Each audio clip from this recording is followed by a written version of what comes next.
Everyone, आप सबका एक बार फिर से बहुत बहुत स्वागत है मेरे इस चैनल कॉमर्स माइस्ट्रो में। आज हम लोग इस वीडियो में अपने एमसीक्यू सीरीज़ का पार्ट 3 डिस्कस करेंगे। इसके पहले हम लोग 2 वीडियोस में टोटल 30 क्वेश्चंस डिस्कस कर चुके हैं, जिसका लिंक आपको डिस्क्रिप्शन में दिया गया है। तो अगर आपने वो नहीं देखा है तो उसे भी आप देख सकते हैं। तो अगर आप कॉमर्स से किसी भी एग्ज़ाम की तैयारी कर रहे हैं, GDC, GIC, PGT, TGT, lecturer का या असिस्टेंट प्रोफेसर का या फिर यूजीसी नेट का, तो फिर ये वीडियोस आपके लिए बहुत ही हेल्पफुल होने वाली हैं। और अगर चैनल को सब्सक्राइब नहीं किया है तो एक छोटी सी रिक्वेस्ट है कि वीडियो शुरू करने से पहले, वीडियो को देखने से पहले प्लीज़ चैनल को सब्सक्राइब करिए और बेल आइकन को हिट करिए। तो शुरू करते हैं अपने पहले क्वेश्चन के साथ। यहाँ पे लिखा है ABC are partners in a firm if D has to be admitted as a new partner. तो गिवन ऑप्शंस में से कौन सा सही होगा? तो यहाँ पार्टनरशिप का क्वेश्चन है और आपको बताना है कि अगर D को न्यू पार्टनर के तौर पर एडमिट किया जा रहा है तो इनमें से कौन सा केस जो है सही होगा। सबसे पहले old partnership has to be dissolve, old firm has to be dissolve, both old firm and partnership has to be dissolve, neither firm nor partnership has to be dissolve. तो यहाँ पे सही ऑप्शन जो होगा वो होगा ये। पार्टनरशिप और पार्टनरशिप फर्म दो अलग अलग कंसेप्ट है। फर्म पार्टनरशिप का मतलब होता है जब चेंज इन पार्टनरशिप होता है तो इसका मतलब होता है कि जो PSR है, यानी कि जो प्रॉफिट शेयरिंग रेशियो है एक फर्म का, वो उसमें चेंज होता है। जब कभी भी एडमिशन, रिटायरमेंट, डेथ या डिसोल्यूशन, जो कुछ भी जब चेंज होता है तो उसमें PSR में चेंज होता है। इसका मतलब होता है कि सिर्फ पार्टनरशिप चेंज हो रही है, मीन्स कि रेशियो चेंज हो रहा है, ना कि फर्म जो है वो डिज़ोल्व हो रही है। तो यहाँ पे पार्टनरशिप जो पुरानी रेशियो होगी इनकी, अब वो बदल जाएगी, वो डिज़ोल्व हो जाएगी और जब D के एडमिट होने के बाद जो है न्यू रेशियो फॉर्म होगी। तो यहाँ पे सही ऑप्शन नंबर A हो गया। नेक्स्ट क्वेश्चन देखते हैं। हॉथॉर्ने experiment which was a real beginning of applied research in organizational behavior was conducted by। तो हॉथॉर्ने एक्सपेरिमेंट के बारे में आप सबने सुना होगा, बहुत ही पॉपुलर है और इसका आंसर जो होगा वो होगा option number A, Elton Mayo. Elton Mayo ने जो था हॉथॉर्ने एक्सपेरिमेंट कंडक्ट किया था और एल्टन मायो को हम लोग father of human resource management या फिर मैं बोलूँ फादर ऑफ ह्यूमन रिलेशंस, इनको इस नाम से भी जाना जाता है। जैसे father of scientific management FW Taylor है, ठीक है, एडमिनिस्ट्रेटिव मैनेजमेंट के हेनरी फेओल है, उसी तरह ह्यूमन रिसोर्स मैनेजमेंट का फादर एल्टन मायो को कहा जाता है। ओके, और इनका जो दूसरा है, दूसरे नाम से कहा जाता है father of human relations. Next question देखते हैं। विच of the following is a case of voluntary dissolution of partnership. तो यहाँ पे वॉलंटरी डिसोल्यूशन ऑफ पार्टनरशिप का केस बताना है। वॉलंटरी माने कि जहाँ सबकी कंसेंट से हो रही हो, वॉलंटरीली मतलब कोई ऐसा कंपल्शन या फिर गवर्नमेंट ने कुछ लॉ इम्पोज नहीं किया है डिज़ोल्व करने के लिए। कई बार कोर्ट से ऑर्डर आ जाता है डिज़ोल्व करने के लिए। तो यहाँ पे आपको बताना है वॉलंटरी डिसोल्यूशन मीन्स कि आपसी सहमति से कब होगा। तो यहाँ गिवन ऑप्शंस में है डिसोल्यूशन बाय कंसेंट, अग्रीमेंट या फिर नोटिस। ये तीनों ही केसेस जो है वॉलंटरी डिसोल्यूशन के हैं। तो यहाँ पे option number D, all of the above जो है वो करेक्ट हो जाता है। ओके, नेक्स्ट क्वेश्चन देखते हैं। 2 basic measures of liquidity are. तो यहाँ पे ये रेशियो एनालिसिस में आपको बताना है कि इन दोनों में से, इन ऑप्शंस में से कौन से 2 मेजर्स जो है लिक्विडिटी के हैं। तो पहले में है करंट रेशियो और क्विक रेशियो, फिर है ग्रॉस प्रॉफिट और ऑपरेटिंग रेशियो, फिर है current ratio and average collection period, फिर है inventory turnover and current ratio. तो यहाँ जो हमारा ऑप्शन नंबर A है, current ratio and quick ratio, ये दोनों हमारे लिक्विडिटी रेशियोज़ हैं। लिक्विडिटी क्या मेजर करती है कि at a given point of time जो फर्म के लिक्विड एसेट्स हैं वो कितनी तेज़ कैश में कन्वर्ट हो सकते हैं, मींस कि एसेट्स की कैपेबिलिटी कैश में कन्वर्ट होने की, वो कहलाती है लिक्विडिटी। ठीक है, कि at a point of time firm कितनी जल्दी कैश जनरेट कर सकती है अपने एसेट्स को बेच के। तो ये आपका पता चलता है करंट रेशियो और क्विक रेशियो से। करंट रेशियो का क्या फॉर्मूला होता है? Current asset upon current liabilities, और क्विक रेशियो का फॉर्मूला क्या होता है? Quick assets upon current liabilities. अब आपको ये बताना है कि इस क्विक एसेट्स में से, इस क्विक एसेट्स को कैसे हम कंप्यूट करते हैं। ठीक है, नेक्स्ट क्वेश्चन में हम लोग देखते हैं what is meant by management by objectives. तो MBO जिसको कि दिया था पीटर एफ ड्रकर ने।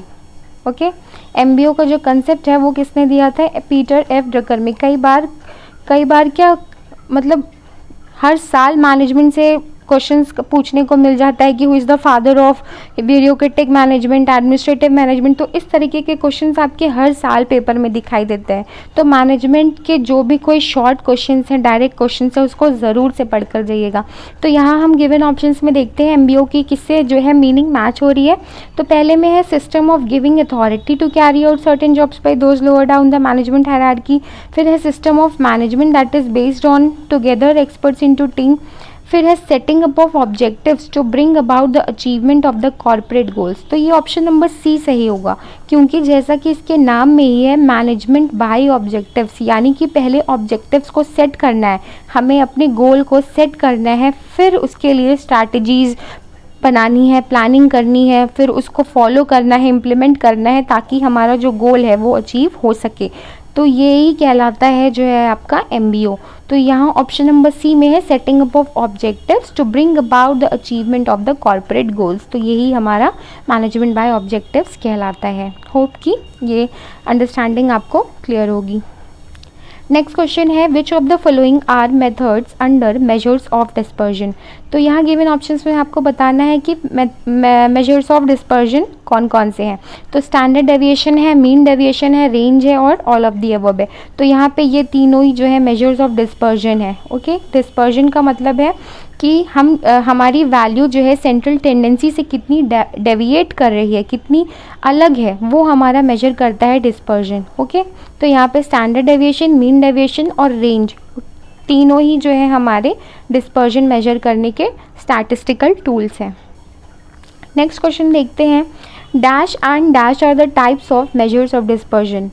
तो नीचे ऑप्शंस में आपको बताना है कौन से दो टाइप्स होते हैं मेजर्स ऑफ डिस्पर्जन के। तो यहाँ अगर आप ऑप्शंस में देखें तो ऑप्शन नंबर डी जो है वो करेक्ट होगा। एक आपका रिलेटिव मेजर ऑफ डिस्पर्जन होता है और दूसरा आपका एब्सोल्यूट मेजर ऑफ डिस्पर्जन होता है। एब्सोल्यूट जो होता है वो एब्सोल्यूट टर्म्स में जो है मेजर करता है, और रिलेटिव जब आप लिखते हैं कोएफिशिएंट ऑफ वेरिएशन। ओके, जब आप कोएफिशिएंट ऑफ वेरिएशन या फिर कोएफिशिएंट ऑफ मीन डेविएशन या फिर कोएफिशिएंट ऑफ स्टैंडर्ड डेविएशन, इस तरह से करके जब आप कोएफिशिएंट करके फाइंड करते हैं तो वो आपका रिलेटिव मेजर हो जाता है, यानी कि in terms of it is calculated in terms of percentage. एक वैल्यू दूसरे वैल्यू की कितनी परसेंट में है ये वो बताता है, तो इसीलिए इसे रिलेटिव मेजर ऑफ डिस्पर्जन कहा जाता है। तो ये दो टाइप्स होते हैं आपके measures of dispersion. Okay, next question है, when the price of the substitute of commodity X falls, the demand for the commodity X will। यहाँ बता रहा है कि एक दो गुड्स हैं, सपोज कर लेते हैं एक गुड X और एक Y, दोनों में कैसा रिलेशन है, दोनों सब्सटीट्यूट है। सब्सटीट्यूट के केस में क्या होता है, एक की प्राइस बढ़ती है तो दूसरे की डिमांड बढ़ जाती है। अगर इसकी प्राइस बढ़ी तो वाई कमोडिटी की डिमांड बढ़ जाएगी। ओके, लेकिन यहाँ पूछा है कि अगर कमोडिटी एक्स की प्राइस फॉल हुई है, यानी कि कमोडिटी एक्स की प्राइस गिरी है, तो demand for the commodity x. तो अब आपको यहाँ पे क्वेश्चन जो है ठीक से पढ़ना था, कमोडिटी एक्स। जल्दबाजी में हम क्वेश्चन यहाँ पे कमोडिटी वाई लगेगा कि कमोडिटी वाई पूछा है और हम इसका जो है यहाँ पे गलत आंसर देकर के चले आएंगे, लेकिन यहाँ पे पूछ रहा है कि कमोडिटी एक्स की ही प्राइस फॉल हुई है और कमोडिटी एक्स की ही डिमांड पे क्या असर पड़ेगा। ठीक है, वाई का नहीं पूछा है। तो अगर कभी भी जब हमारी जो सब्स्टिट्यूट गुड्स का केस होता है वहाँ पे हमारा लॉ ऑफ डिमांड जो है वो पॉजिटिव हो जाता है, लेकिन अगर इंडिविजुअल की बात करें, अगर सिर्फ हम कमोडिटी एक्स की बात करें, तो अगर इसकी प्राइस फॉल होगी तो जाहिर सी बात है इसकी डिमांड में क्या होगा, राइज होगा। ओके, तो यहाँ पे हमारा ऑप्शन नंबर ए जो है वो करेक्ट आंसर बन जाता है। नेक्स्ट देखते हैं, what is the chief work done by top authorities in structure of management. Management structure में सबसे ऊपर का काम यानी कि चीफ वर्क जो होता है वो क्या होता है। गिवन ऑप्शंस में से हमें आंसर लगाना है, तो देख लेते हैं। सबसे पहले डिसीजन मेकिंग है, फिर रिक्रूटमेंट है, फिर होल्डिंग मीटिंग्स है, फिर सेलिंग प्रोडक्ट्स है। तो बी, सी और डी तो हमारे चीफ वर्क नहीं कहलाते, लेकिन decision making is an important task for any management for any firm. तो ये जो है, ये वाला जो रोल है डिसीजन मेकिंग और प्लानिंग का, ये हमेशा टॉप लेवल मैनेजमेंट के हाथ में होता है। तो जो हमारी टॉप लेवल मैनेजमेंट होती है उसके पास ये अथॉरिटी होती है कि वो प्लानिंग और डिसीजन मेकिंग उसे कंडक्ट करना होता है। Is that clear to all? Next question देखते हैं। The Lorenz curve is a technique that is used to show. अब यहाँ लॉरेंस कर्व की बात हो रही है। लॉरेंस कर्व को डेवलप किया था मैक्स ओ लॉरेंस ने। ओके, इस ग्राफ का जो ओरिजिन हुआ था वो किया था मैक्स ओ लॉरेंस ने। तो कई बार ये भी क्वेश्चन, कई बार क्या पिछले साल के ही पेपर में ये क्वेश्चन आया था कि who develop the Lorenz curve.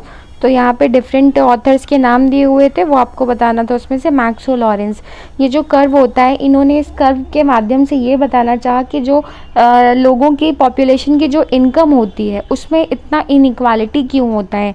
तो यहाँ ऑप्शन नंबर ए जो है वो करेक्ट हो जाता है। The inequality, this graph, this curve, Lorenz curve, it measures the inequality of wealth और income of a group of people. इसका जो ग्राफ था कुछ ऐसा यहाँ पे बनता था, और ये जो पोर्शन होता था ये आपका इनइक्वालिटी दर्शाता था कि लोगों की इनकम जो है क्यों उसमें इतनी इनइक्वालिटी है, कुछ की इनकम बहुत लो है, कुछ की बहुत हाई है। तो वो जो डिस्क्रिमिनेशन है, जो गैप है, वो क्यों, तो उसको लॉरेंस कर्व ने समझाया गया है। नेक्स्ट क्वेश्चन देखते हैं। The law of variable proportion comes into being when. अब लॉ ऑफ वेरिएबल प्रपोर्शन कब जो है आएगा, तो यहाँ गिवन ऑप्शंस में है there is a fixed factor and variable factor, only two variable factors, all the factors are variable, या वेरिएबल फैक्टर यील्ड्स लेस। अब मैं आपको बताऊँ, अगर लॉ ऑफ वेरिएबल प्रपोर्शन जो है ये आपका होता है शॉर्ट रन में, ओके, और लॉन्ग रन में कौन सा होता है, आपने सुना होगा law of constant proportions.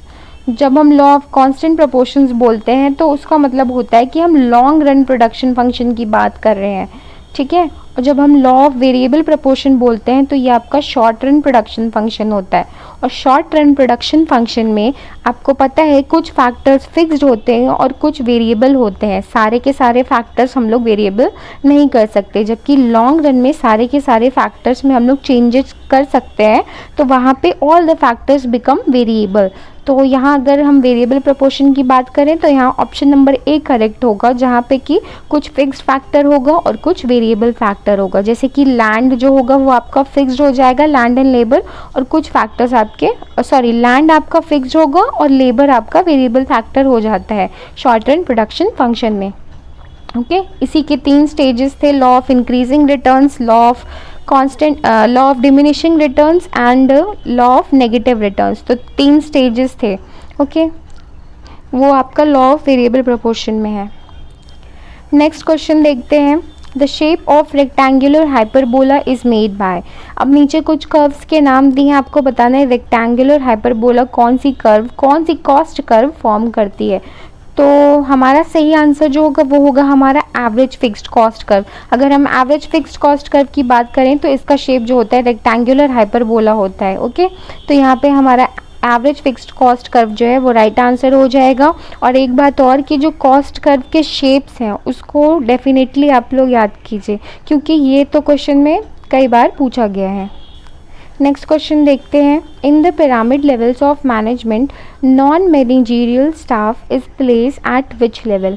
Non managerial staff की बात हो रही है, यानी कि सबऑर्डिनेट लेवल की बात हो रही है, तो ये आपका आ जाएगा बॉटम लेवल मैनेजमेंट पे, ओके। बॉटम एक हमारा लेवल्स ऑफ मैनेजमेंट होता है, टॉप, मिडिल एंड बॉटम, तो ये आपका आ जाएगा बॉटम लेवल मैनेजमेंट में। नेक्स्ट क्वेश्चन देखते हैं, आज का last question. As output increases, options में आपको मार्जिनल कॉस्ट की बात कही है। Marginal cost curve initially falls and then rises, marginal cost curve initially rises and then falls, marginal cost continuously rises, या फिर नन ऑफ दी अबव। तो अगर हम मार्जिनल कॉस्ट की बात करें तो मार्जिनल कॉस्ट का जो कर्व होता है वो आपका कुछ ऐसा टिक शेप्ड कर्व होता है। तो आपको यहाँ गिवन ऑप्शंस में से क्या बताना है, आपका ऑप्शन नंबर ए जो है वो आपका करेक्ट हो जाएगा, क्योंकि ये पहले फॉल करता है फिर अपने लोएस्ट पॉइंट पे जाता है और फिर इट स्टार्ट्स इंक्रीजिंग। ओके, तो it initially falls and then rises. तो हमारा ऑप्शन नंबर ए जो है यहाँ पे करेक्ट ऑप्शन बन जा रहा है। अगेन इस बात को रिपीट कर रही हूँ कि जो कॉस्ट कर्व्स होते हैं उनके शेप्स के बारे में कई बार क्वेश्चन बना करके पूछा जाता है, तो उसका इम्पोर्टेंस जो है पीजीटी के एग्ज़ाम में बहुत ही मेन रोल है, उसका बहुत ही क्रुशियल रोल है, तो उसको आप डेफिनेटली पढ़िए। सारे ही कॉस्ट कर्व, चाहे वो टोटल कॉस्ट कर्व हो, ओके, फिर टीएफसी आ जाता है आपका, टोटल फिक्स कॉस्ट, फिर टोटल वेरिएबल कॉस्ट, फिर उसके बाद एवरेज कॉस्ट, फिर एवरेज फिक्स्ड कॉस्ट, फिर उसके बाद एवरेज वेरिएबल कॉस्ट और लास्ट में आपका आ जाता है मार्जिनल कॉस्ट। तो ये सारे जो हैं कॉस्ट कर्व्स आपको और उनके शेप्स, ओके, कब फॉल करते हैं कब इंक्रीज़ करते हैं, ये सारी चीज़ें पढ़नी होंगी। ओके, तो आज का यहाँ लेक्चर हमारा ख़त्म होता है। वीडियो पसंद आई हो तो प्लीज़ लाइक करिएगा और कोई भी डाउट हो तो प्लीज़ उसको कमेंट में बताइएगा।